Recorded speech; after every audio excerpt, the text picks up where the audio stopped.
جو بنیادی طور پہ بڑی جماعتیں ہیں وہ پہلے دو ہی ابھر کے سامنے آ رہی تھیں، ایک پیپلز پارٹی اور دوسرا جو ہے مسلم لیگ۔ پھر اس کے بعد اس دور حکومت کے اندر ایک پاکستان تحریک انصاف بھی ابھر کے سامنے آئی۔ تو بے نظیر بھٹو کہ اس دور کے اہم واقعات کو ذیل میں بیان کیا جاتا ہے۔ سب سے پہلے بے نظیر بھٹو نے جب اپنے منصب کو سنبھالا تو انہوں نے بلوچستان اسمبلی کو برخاست کر دیا۔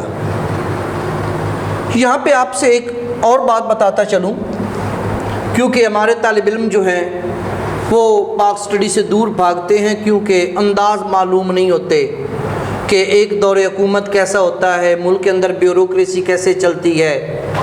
تو کہ ہمارے ملک کے اندر جو اسمبلیاں ہیں وہ 5 ہیں اگر دیکھا جائے تو۔ ہر صوبہ کی اپنی اسمبلی ہوتی ہے اور ایک قومی اسمبلی ہے۔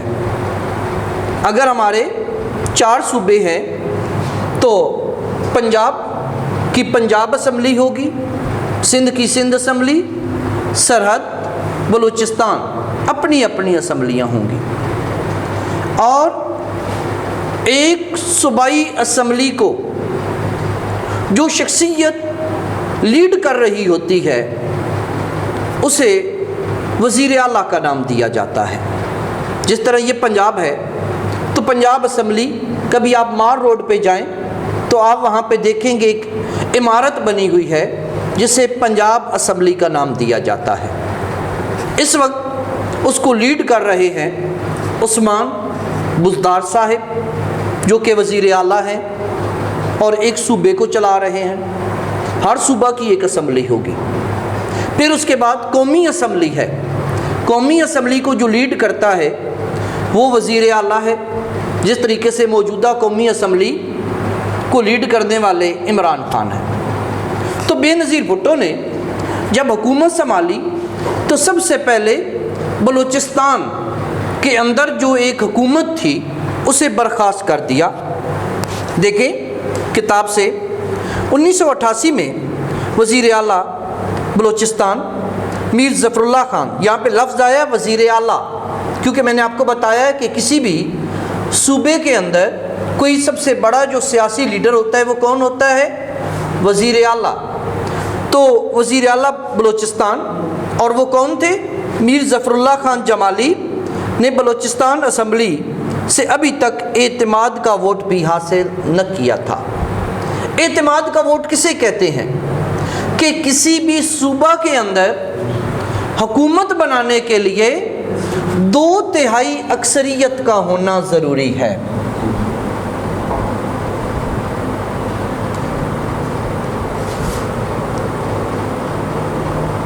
دو تہائی 2/3، یعنی کہ اگر ایک صوبہ کے اندر ہمارے ایم پی اے کے تعداد 99 ہے، مثال کے طور پہ بتا رہا ہوں، ایم پی اے کہتے ہیں ممبر آف پروونشل اسمبلی، وہ اگر ہمارے پاس مثال کے طور پہ 99 ہے تو حکومت بنانے کے لیے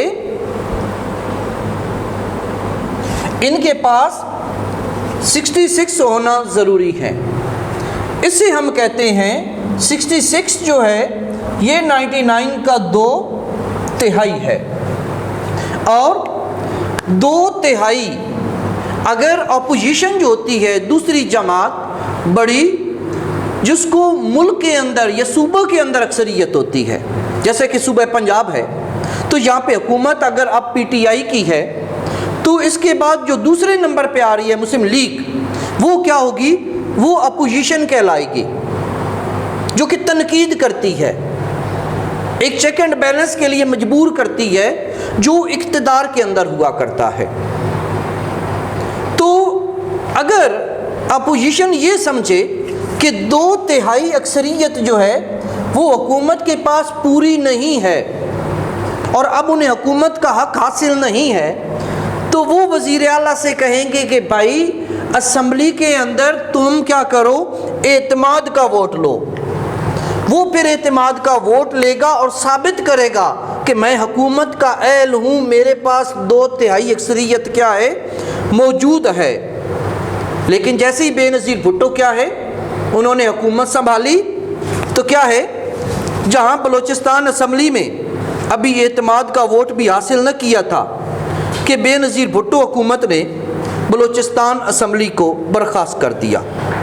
بلوچستان ہائی کورٹ، یہاں پہ لفظ کیا آ رہا ہے، ہائی کورٹ۔ جس طرح میں نے آپ کو بتایا ہے کہ ہر صوبہ کے اندر ایک اسمبلی ہوتی ہے جس کو صوبائی اسمبلی کا نام دیا جاتا ہے، اسی طرح ہر صوبہ کے اندر ایک عدالت بھی ہے، بڑی عدالت، کئی عدالتیں ہیں، لیکن اسے ہائی کورٹ کا نام دیا جاتا ہے۔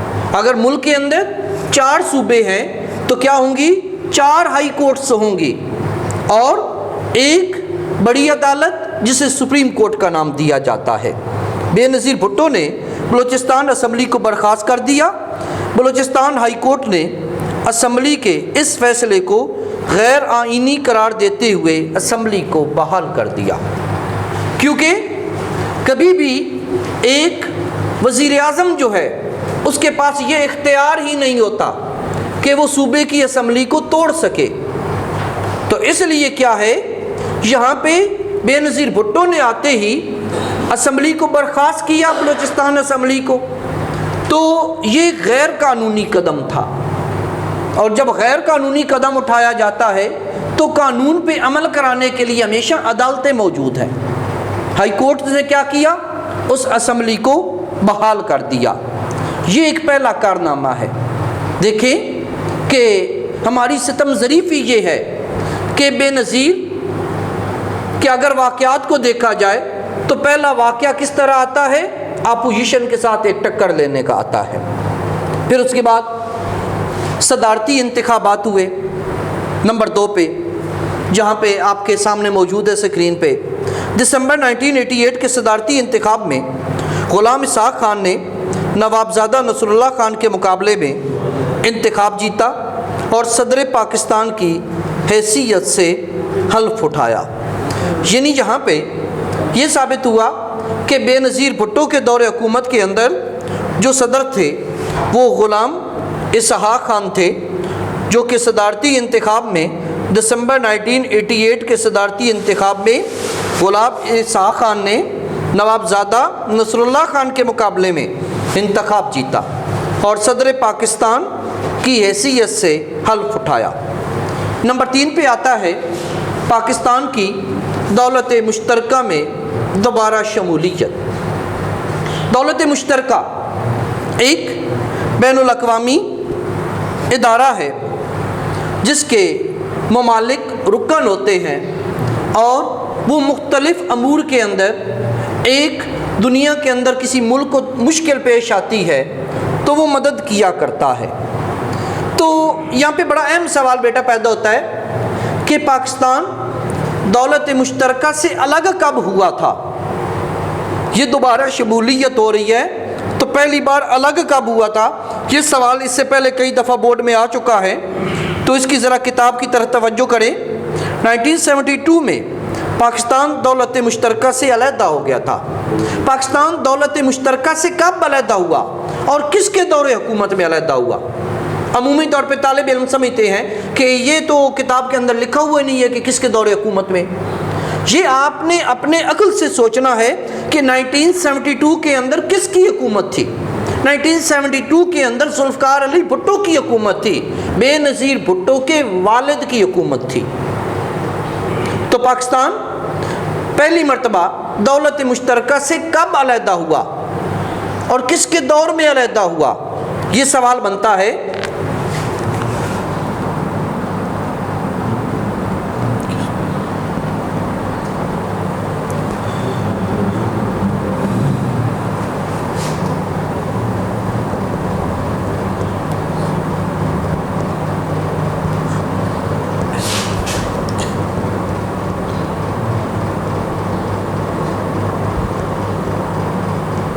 یہاں پہ ہمارا سوال بنا کہ پاکستان دولت مشترکہ سے کب اور کس کے دور میں علیحدہ ہوا تو پاکستان 1972 میں ذوالفقار علی بھٹو کے دور کے اندر دولت مشترکہ سے علیحدہ ہوا تھا، تو 1989 میں پاکستان نے دولت مشترکہ میں دوبارہ شمولیت اختیار کر لی۔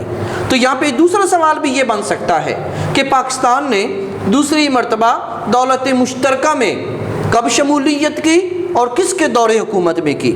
تو پاکستان نے 1989 میں دولت مشترکہ میں دوبارہ شمولیت اختیار کی بے نظیر بھٹو کے دور کے اندر۔ نمبر 4 پہ آتے ہیں، خارجہ پالیسی۔ بیٹا خارجہ پالیسی کسے کہتے ہیں؟ ایک ملک جو ہے وہ دوسرے ملک کے ساتھ جو اپنے تعلقات قائم کرتا ہے، اپنے روابط قائم کرتا ہے، اس پالیسی کو خارجہ پالیسی کہتے ہیں۔ جس طریقے سے آپ کا گھر ہے، ایک اپنے گھر کو چلانے کے لیے آپ اندر کی پالیسی بناتے ہیں، ایک آپ پالیسی بناتے ہیں جو آپ اپنے پڑوسیوں کے ساتھ رکھتے ہیں، کسی کے ساتھ زیادہ تعلق، کسی کے ساتھ تھوڑا کم، کسی کے ساتھ اس سے کم۔ اسی طریقے سے ایک آپ کی پالیسی گھر کے اندر ہوتی ہے، ماں کے ساتھ زیادہ تعلق، باپ کے ساتھ تھوڑا سا کم، بہن بھائیوں میں سے کسی کے ساتھ زیادہ اٹیچمنٹ ہونا۔ تو اسی طریقے سے ایک ملک کے اندر جو پالیسی ہوتی ہے اس کو ہم کہتے ہیں داخلہ پالیسی، اور ایک جو باقی ممالک کے ساتھ ایک ملک پالیسی بناتا ہے اسے کہتے ہیں خارجہ پالیسی۔ تو بے نظیر بھٹو کے دور کے اندر خارجہ پالیسی ہماری جو ہے وہ کیا تھی؟ بے نظیر بھٹو کی حکومت نے بھارت کے ساتھ محاذ آرائی جنگ، لڑائی جھگڑے ختم کرنے کی پالیسی اپنائی۔ جب بھارتی وزیر اعظم راجیو گاندھی سارک کی 34 سربراہی کانفرنس میں شرکت کرنے کے لیے پاکستان آئے۔ سارک وہ ممالک ہیں جو کہ ساؤتھ ایشیا کی ایک اپنی تنظیم بنائی ہوئی ہے اور اس تنظیم کو سارک کا نام دیا جاتا ہے۔ شرکت کرنے کے لیے پاکستان آئے تو بے نظیر بھٹو کی حکومت نے ان کے ساتھ اچھے تعلقات قائم کرنے کی پالیسی اپنائی، کیونکہ جو پاکستان کے مشرق میں ہمارا پڑوسی ملک ہے بھارت، اور اس کے ساتھ ہمیشہ سے ہمارے تعلقات جو ہیں وہ اچھے نہیں رہے۔ تو کیا ہے کہ بے نظیر بھٹو نے جو خارجہ پالیسی اپنائی وہ کیا تھی؟ ایک محاذ آرائی کو ختم کرنے کی اور صلح پہ مبنی تھی۔ نمبر 5 کی طرف آتے ہیں، یہاں پہ سماجی بہبود۔ سماج کہتے ہیں معاشرہ کو۔ بے نظیر بھٹو کی حکومت نے ملک کی ترقی اور سماجی بہبود کے لیے پیپلز ورکس پروگرام شروع کیا اور عوام کو ملازمتیں دینے کے لیے پلیسمنٹ بیورو کے نام سے ایک ادارہ قائم کیا گیا۔ تو یہاں پہ بیٹا ہمارا سوال بنتا ہے، پلیسمنٹ بیورو کس لیے بنایا گیا؟ یہ ادارہ جو ہے اس کی ذمہ داریاں کیا تھیں؟ تو کیا ہے کہ بے نظیر بھٹو کے دور کے اندر سماجی بہبود کے لیے پیپلز ورکس پروگرام شروع کیا گیا۔ نام کیا دیا گیا؟ اپنی جماعت کے مطابق Peoples Party peoples works programme, اور عوام کو ملازمتیں دینے کے لیے ایک ادارہ بنایا گیا۔ وہ کیا تھا؟ پلیسمنٹ بیورو کے نام سے ایک ادارہ بنایا گیا۔ پلیسمنٹ بیورو کی ذمہ داریاں کیا تھیں؟ کہ لوگوں کو ملازمتیں فراہم کرنا، جس سے ہزاروں لوگوں کو ملازمتیں ملیں۔ پھر اس کے بعد یہ 5 جو اہم واقعات تھے بے نظیر بھٹو کے دور حکومت کے، ایک تو اسمبلی کو برخاست کیا، پھر نمبر 2 صدارتی انتخابات ہوئے، دولت مشترکہ میں دوبارہ شمولیت ہوئی، خارجہ پالیسی اور پلیسمنٹ بیورو کے نام سے ادارہ بنایا گیا ملازمتیں کے لیے جو سماجی بہبود پہ کام تھا۔ پھر اس کے بعد حکومت کی برطرفی ہوئی۔ دیکھیں عجیب بات کہ بے نظیر بھٹو کے 2 ادوار حکومت ہیں، دونوں میں 5 سال کا دورانیہ مکمل نہیں ہو رہا، اور حکومت برطرف کیوں ہو رہی ہے؟ کرپشن کی وجہ سے، اور کوئی وجہ نہیں کہ یہ ملک اس کے اندر جو بھی آیا ہمیشہ اس کے اوپر کرپشن کا الزام لگا، کیونکہ فقط آتے ہی اس لیے ہیں ملک کی خدمت، عوام کی خدمت نہیں۔ تو یہاں پہ دیکھیں بے نظیر بھٹو کی برطرفی 6 اگست 1990 کو صدر غلام اسحاق خان نے آئین کی دفعہ، آئین اور یہ کیا ہے؟ کنسٹیٹیوشن کی ایک شق ہے 58(2)B کو استعمال کرتے ہوئے بے نظیر بھٹو حکومت پر کرپشن وغیرہ کے الزامات لگا کر ان کی حکومت کو برخاست کر کے قومی اسمبلی توڑ دی۔ یعنی کہ صدر کے پاس یہ اختیار ہوتا ہے کہ اگر وہ دیکھ رہا ہے کہ وزیر اعظم جو ہے وہ کرپشن کر رہا ہے، وہ غلط نہج کی طرف جا رہا ہے، تو یہ قانون استعمال کر کے وہ حکومت کو برخاست کر سکتا ہے۔ تو سوال ہمارا بنتا ہے کہ بے نظیر بھٹو کی حکومت کس طرح برطرف ہوئی؟ غلام اسحاق خان جو کہ صدر تھے اس وقت میں 58(2)B اس کو انڈر لائن کر لیں، اس کو استعمال کرتے ہوئے بے نظیر بھٹو حکومت پر کرپشن وغیرہ کے الزامات لگا کر ان کی حکومت کو برخاست کر کے قومی اسمبلی توڑ دی۔ ان کا پہلا دور حکومت تقریباً 1 سال 8 ماہ رہا۔ تو کیا ہے، اسے بھی انڈر لائن کر لیں کہ بے نظیر کا پہلا دور حکومت جو ہے اس کا دورانیہ کیا ہے؟ بے نظیر بھٹو حکومت کا پہلا دور جو ہے اس کی مدت کیا تھی؟ تو 1 سال اور 8 ماہ رہا، اور یہ 5 جو کام تھے وہ مکمل کیے۔ چھٹے کے اوپر کیا ہوا؟ یہ حکومت 58(2)B کی شک لگا کر غلام اسحاق خان نے کرپشن کے الزامات لگا کر اس حکومت کو برطرف کر دیا۔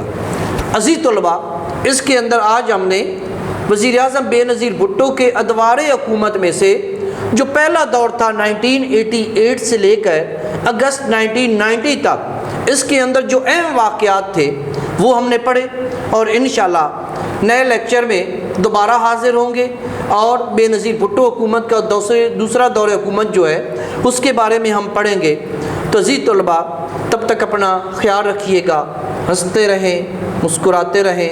اسی کے ساتھ اجازت چاہتا ہوں، اللہ حافظ۔